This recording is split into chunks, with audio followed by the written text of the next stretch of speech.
Up first this evening, 3 major entertainment events are coming to St. Anne, but is the parish ready, especially when it comes to traffic management?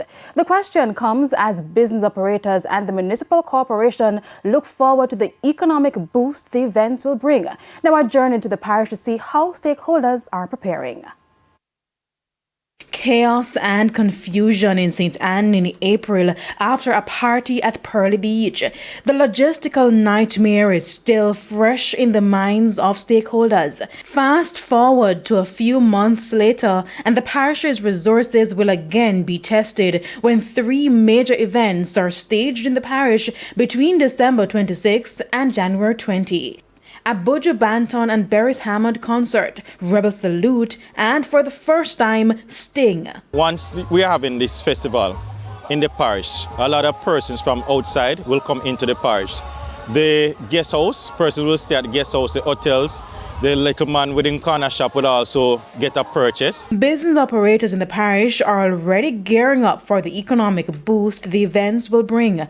Owner of the popular pudding shop in Prairie, Edgar Wallace, says he will be making changes to his operations to facilitate the events. However, he's hoping that the police will be able to manage the expected traffic. We're really looking forward. We're trying to hire some extra people for the rush that we're going to have, but we know we're going to have a serious rush. I just hope that the police don't harass us at the pudding shop too much, because they always say that we're blocking the traffic. But believe me, we're really not. You know, it's just a joy to know that we're here and we can supply a simple thing from the modern days. It's long time. Authorities in the parish have also been blasted for what has been described as a poor selection of venues for major entertainment events. Now, all 3 of the upcoming events will be hosted here, Grizzly's Plantation Cove in Prairie. So a meeting is set for all of these promoters to meet with me and the committee on the same day. And once we can satisfy ourselves that everything is in place for purpose of conducting the event, then we will sign.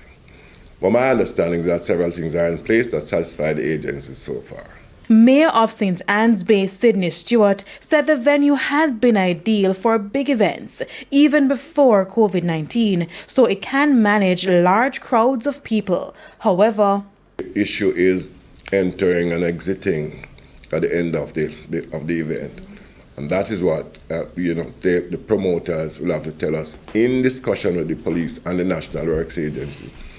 When we are satisfied, we'll allow that. But I think when my technical team from municipal will just take a look at the site plan, and they will have to come with site plans pointing out all the different locations. And then we'll do a physical inspection on site. But even with increased support from the police and the parish's leadership, will these 3 major events cause St. Anne to burst at the seams when thousands of patrons descend on the parish? Stakeholders are hoping that this time the answer is no.